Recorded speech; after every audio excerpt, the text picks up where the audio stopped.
शर्म आनी चाहिए ऐसी सरकार को जो विश्व में जा जाकर बोलती है कि हमको इतनी सीटें मिली, हमसे पहले ये था, हमसे पहले कुछ था ही नहीं हिंदुस्तान में। साहब, आपसे पहले हिंदुस्तान में इतनी बड़ी बेरोजगारी नहीं थी, इतनी महंगाई नहीं थी, इतनी त्राही त्राही नहीं थी जितनी अब आपकी वजह से हुई है। जो चैनल्स पिछले 4 दिन से चला रहे थे, 65 दिन 65 घंटे 3 देश, बताए ना, 7 साल 585 रुपए, बताए ना, 45 साल का बेरोजगारी का रिकॉर्ड तोड़ा, फ्लैश करो ना। इन मुद्दों से बचने के लिए और अपने आप को बचाने के लिए हमारे और आपके शब्दकोश में हर साल नया शब्द डाला।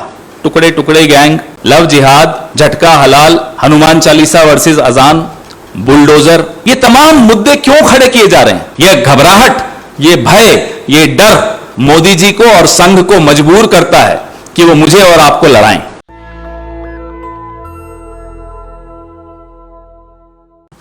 65 घंटे 3 देश, 20 ड्रेसेस, 60 फोटोशूट्स, लौट कर आ गए साहब।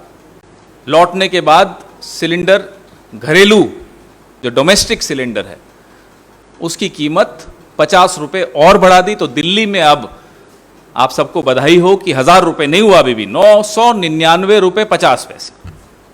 इतनी तो है कि उन्होंने 1000 नहीं होने दिया, तो अभी भी कुछ छुट्टे बचेंगे अपनी जेब में। मैं जब ये प्रेस वार्ता के बारे में प्रणव भाई से चर्चा कर रहा था तो कहा कि भाई अगरबत्ती लगानी है तो नींबू और महंगे थे, तो फिर मैंने आलू और लौकी यहाँ लगाए और उस पर मैंने अगरबत्ती लगाई। मोदी साहब ने, आपको याद होगा, पेट्रोल पंप्स पे बड़ी बड़ी होर्डिंग्स लगा के कहा था कि सब्सिडी सरेंडर कर दीजिए, गिव अप सब्सिडी, सबसे आह्वान किया। आज ये स्थिति पैदा कर दी कि ये सिलेंडर सरेंडर करने के दिन आ गए। ये हकीकत है मोदी साहब की सरकार की। कांग्रेस सरकार ने गरीब, मध्यम वर्ग, इन सब का ध्यान रखते हुए कीमतों को काबू में रखने के लिए कि हमारे आपकी जेब पर ज्यादा बोझ न डालें, सब्सिडी दी। 2012-13 में एलपीजी पर कांग्रेस सरकार जो सब्सिडी देती थी वो थी 39,558 करोड़ रुपए की। 2013-14 में कांग्रेस सरकार जाने से पहले का आंकड़ा है, 46,458 करोड़ की सब्सिडी दी थी। अब मोदी सरकार आई, आते ही बड़े बड़े नारे दिए, गिव अप योर सब्सिडी, पूरे विश्व में डंका बजाया अपना कि साहब हमने, देखिए इतनी बड़ा एक आह्वान किया और लोग मान रहे हैं हमारी बात। 2015-16 में वो सब्सिडी जो हम छोड़ के गए थे 46,458 करोड़ की, वो घटाकर 18 करोड़ कर दी और 2016-17 में वो 0 कर दी, 0। अब हम मार्च से लेकर अब तक 37 दिन हो गए इस वित्तीय वर्ष की, अभी तक आपको अंडर रिकवरी और सब्सिडी के आंकड़े नहीं दिखे होंगे, जारी नहीं किए, क्योंकि कुछ है ही नहीं दिखाने के लिए। और लगातार आप वजन, बोझ मिडिल क्लास के ऊपर, गरीब तबके के ऊपर डाले चले जा रहे, जबकि यह आंकड़े स्पष्ट हैं कि जो 23 करोड़ लोगों को यूपीए ने गरीबी रेखा से ऊपर उठाया था, ना केवल वो 23 करोड़ वापस गरीबी रेखा के नीचे चले गए हैं, 14 करोड़ उसमें और बढ़ चुके हैं। जबकि आपको मालूम है कि आपकी नीतियों के चलते आज घर चलाना मुश्किल हो गया है, ईएमआई देना मुश्किल हो गया है, यहां तक कि सब्जी, तरकारी, तेल खरीदना भी दूभर हो गया। ऐसे में सरकार का दिल बड़ा होना चाहिए। बड़ा तो छोड़िए, यहां तो दिल ही नहीं दिख रहा। आप निरंतर पेट्रोल डीजल तो हम बताते ही रहते हैं आपको, निरंतर आप अब रसोई गैस में भी डाका डालने लग गए। हमारी यह मांग है कि 2014 में जो सिलेंडर 414 रुपए का, आज वो 999 रुपए 50 पैसे का आपने कर दिया, 585 रुपए 50 पैसे का आपने इसमें बढ़ोतरी की है पिछले 7 साल। कृपा करके जिस देश ने आपको इतना कुछ दिया उसको कुछ राहत दीजिए और ये रोल बैक कीजिए। 2014 के स्तर पर आप लाने की स्थिति में हैं, आप लाइए। या तो आपको सरकार चलाना आता नहीं है, या आप में से जिनको सरकार चलाना आता है आप उनको चुप रखते हो, उनकी बात नहीं सुनते। जो भी कारण हो, देश राहत की भीख मांग रहा है। शर्म आनी चाहिए ऐसी सरकार को जो विश्व में जा जाकर बोलती है कि हमको इतनी सीटें मिली, हमसे पहले ये था, हमसे पहले कुछ था ही नहीं हिंदुस्तान में। साहब, आपसे पहले हिंदुस्तान में इतनी बड़ी बेरोजगारी नहीं थी, इतनी महंगाई नहीं थी, इतनी त्राही नहीं थी जितनी अब आपकी वजह से हुई है। जितना जल्दी आप ये बात समझेंगे, देश को उतना ही जल्दी आप राहत दिला पाएंगे। ये तो मैंने आपको डोमेस्टिक यूज की 14.2 किलो के सिलेंडर्स की बात की। कमर्शियल की हालत आप जानते हैं क्या? कमर्शियल सिलेंडर भी अभी 1 मई को 104 रुपए बढ़ा दिया उस पर। तो आप लगातार चोट पहुंचा रहे हैं। हम सड़कों पर कब नहीं दिखते आपको? मैं तो एक बात आज तक नहीं समझ में आती, हम आपको सड़कों के अलावा दिखते कहां हैं ये बताइए। हमारे तमाम राज्यों की इकाइयां निरंतर सुबह से शाम तक यही मुद्दे उठाती हैं। आज मैंने ट्वीट किया कि 12 बजे मैं ये प्रेस वार्ता कर रहा हूं, मैंने विषय नहीं बताया था, मैं नीचे जवाब देख रहा था। किसी का जवाब आया, बड़ा सहानुभूतिपूर्वक उसने लिखा, जिसने भी लिखा, कि आप क्यों खून जला रहे हो, 2000 भी हो जाएंगे तो ये लोग तो, कुछ लोग तो अंधे हो गए, वो देंगे वोट। नहीं, बात वो नहीं। हम खून जलाएंगे, हम ये मुद्दे उठाएंगे। पूरा भरोसा है इस देश के लोगों पर हमको कि वो धर्मांध नहीं है, वो नफरत की आग में नहीं झुलसेंगे।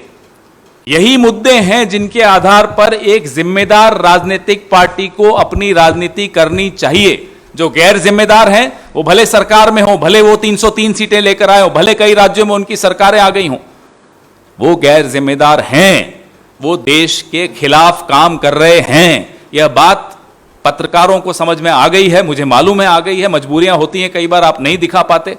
जो चैनल्स पिछले 4 दिन से चला रहे थे, 65 दिन 65 घंटे 3 देश, बताएं ना, 7 साल 585 रुपए, बताएं ना, 45 साल का बेरोजगारी का रिकॉर्ड तोड़ा, फ्लैश करो ना। यह हम सब पर, इस देश का कर्ज है, आप पर भी, मुझ पर भी, प्रणव भाई पर भी, हम सब पर यह कर्ज है। मोदी जी नहीं मानते होंगे, हम मानते हैं, इसलिए हम ये मुद्दे उठाएंगे। सड़कों पर हम हैं, लगातार हैं। नहीं, ये श्रद्धांजलि है, ये सिलेंडर की श्रद्धांजलि सभा है। देखिए साहब, अगर हम ये ना करें, माफ कीजिएगा, हमें तो नींद नहीं आएगी। जिनको यह सब करके नींद आ जाती है, वो सरकार में जो बैठे हैं, उनका जमीर वो जाने। हम अपने जमीर के प्रति जवाबदेह हैं। We are answerable to our conscience. If we don't do it, we will not be able to sleep. BJP इसे और ऐसे तमाम मुद्दों को छोटा दिखाना चाहती है, इसलिए वो अपने मुद्दे लेकर आती है। पिछले 7 साल में बीजेपी ने इन मुद्दों से बचने के लिए और अपने आप को बचाने के लिए हमारे और आपके शब्दकोश में हर साल नया शब्द डाला। टुकड़े टुकड़े गैंग, लव जिहाद, झटका हलाल, हनुमान चालीसा वर्सेस अजान, बुलडोजर, ये तमाम मुद्दे क्यों खड़े किए जा रहे हैं? हजारों साल से ये सभ्यता है, सैकड़ों साल से हम इकट्ठे जी रहे हैं। आज क्या आवश्यकता पड़ गई कि जो सरकार में बैठे हैं वही समाज को अशांत कर रहे हैं? क्योंकि अगर वो ये मुद्दे नहीं उठाएंगे तो समाज इनके विरुद्ध अशांत हो जाएगा, इन मुद्दों पर अशांत हो जाएगा। यह घबराहट, ये भय, ये डर मोदी जी को और संघ को मजबूर करता है कि वो मुझे और आपको लड़ाएं। गवर्नमेंट की तरफ से जब राहुल गांधी ने समय से पहले चेतला दिया था सरकार को कोविड पर, तब भी कोई रिएक्शन नहीं आया था। उल्टा रिएक्शन आया था कि हंसी उड़ाई गई थी राहुल गांधी की। अरे आपको क्या मालूम, कोई कोविड नाम की चीज ही नहीं है, यूं ही आप लोगों को डरा रहे हो। क्या हुआ? तो रिएक्शन तो छोड़िए, इनएक्शन जो भारत सरकार का रहा कोविड के दौरान, प्रथम वेव और द्वितीय वेव दोनों में, आज उसका नतीजा हम भुगत रहे हैं। हर परिवार में कोई ना कोई गया है, लोगों ने सफर किया है। मुंह नहीं दिखा सकते मोदी साहब अपने ही देश के लोगों को, अपनी ही प्रेस के मित्रों को। कोविड के मुद्दे पर यह चैलेंज है, हम चुनौती देते हैं। हमको तो आप पसंद नहीं करते, मत करिए। प्रेस के मित्रों के सामने बैठ जाइए, कोविड पे 5 सवालों के जवाब दे दीजिए, 5 छोड़िए 2 सवालों के जवाब दे दीजिए। मान जाएंगे कि मोदी जी का कुछ 56 इंच का सीना है। नहीं, हिम्मत नहीं है। तो जो दूसरे मित्र ने पूछा कि मुद्दा क्यों नहीं बीजेपी इसको मानती, महंगाई को, कोविड को भी मुद्दा नहीं मानती। कोविड होने से पहले भी कोविड को मुद्दा नहीं मान रहे थे, कोविड के दौरान भी ताली थाली करते हुए उस मुद्दे को छोटा बनाने की कोशिश कर रहे थे। कोविड के बाद जब इतने लोग चले गए, तब उस मुद्दे को दबाने के लिए फिर वही शुरू, हिंदू मुसलमान शुरू। इनका जो टर्फ है, इनका जो प्लेग्राउंड है, वो वही है। समाज को कैसे विभाजित रखना और व्यस्त रखना। अगर समाज व्यस्त नहीं रहेगा तो समाज मोदी जी को व्यस्त कर देगा, यह चुनौती है। मैंने स्वयं कोविड की न्याय यात्रा को देखा गुजरात में, वहीं बैठकर देखा। आप तो वहीं के पटेल साहब, आपने भी देखा। उसका दबाव भी देखा सरकार पर। वही सरकार जो आंकड़े छिपा रही थी, कुछ हद तक झुकी और वो आंकड़े उन्होंने थोड़े दिखाए। वो अलग बात है कि वो 4 लाख की बात अभी तक नहीं कर पाए, सरकार ने नहीं की, क्योंकि नीयत में खोट है। लेकिन ऐसी बात नहीं है। कांग्रेस पार्टी गुजरात में कई मुद्दों पर, क्योंकि मैं वहां लगातार जाता हूं, मेरे को दिखता है, सड़क पर आती है। आपने खुद बोला जिग्नेश मेवानी वाले प्रकरण में आधी रात को हम लोग सब जाग रहे थे जब उनको उठा के ले जाया जा रहा था। हमेशा आती है। पेपर लीक के मुद्दे पर 16 बार गुजरात में पेपर लीक हुआ। शायद पिछले हफ्ते 16 था, हो सकता है अब 18 हो गया हो, मुझे नहीं मालूम, क्योंकि हर हफ्ते लीक होता है। उन मुद्दों को भी उठाने वाली एक ही पार्टी है। वो अलग बात है कि माफी चाहता हूं, लेकिन राष्ट्रीय मीडिया कई बार दबाव के चलते, भय के चलते दिखा नहीं पाता होगा। स्थानीय मीडिया अभी भी दिखाता है। जो पंजाब चला रहे हैं उन्होंने भी, जो केंद्र में बैठे हैं उन्होंने भी। देश की आज हंसी उड़ रही है।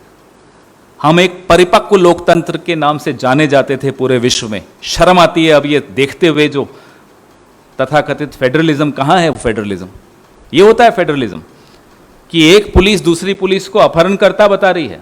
ये पुलिस है, किसी की निजी आर्मी नहीं है। कल मैं टीवी पर देख रहा था रिटायर्ड पुलिस वालों का दर्द। अच्छे अच्छे अफसर बैठे थे टीवी पर, सेवानिवृत्त। उनकी पीड़ा उनकी आंखों और उनके शब्दों में झलक रही थी। और हमें बड़ा अफसोस हो रहा था कि हम जब विश्व में जाते हैं, अलग अलग देशों में, बड़े गर्व के साथ कहते हैं कि we have come from a most mature democracy. कहां है मैच्योरिटी? परिपक्वता उस लोकतंत्र की खत्म कर दी 2 अपरिपक्व लोगों ने। एक प्रधानमंत्री है और दूसरे यहां के मुख्यमंत्री। देखिए, नियम कानून से सरकारें चलती हैं। कहीं भी कोई कानून का उल्लंघन करते हुए पाया जाए, उसके खिलाफ कार्रवाई होनी चाहिए। उसमें हमें, मुझे नहीं लगता कोई सवाल भी उठता है। कोई हो, मैं सीएम की बात तो नहीं आई कल, लेकिन मैं वैसे कह रहा हूं कि नियम कानून के हिसाब से ही सब कुछ चलता है। कल मैं भी देख रहा था, झारखंड के सीएम ने भी यही कहा कि अगर नियम कानून से हटकर कुछ हुआ हो तो कानून अपनी कार्रवाई करे। नेशनल दस्तक की आपसे गुजारिश है कि अगर इसको बचाना चाहते हैं तो नेशनल दस्तक को सब्सक्राइब करने के लिए रेड कलर के सब्सक्राइब बटन को दबाएं, फिर बेल आइकन की घंटी दबाएं। नेशनल दस्तक को बचाने के लिए बहुत जरूरी है कि हर खबर को शेयर करें, लाइक करें, कमेंट जरूर करें।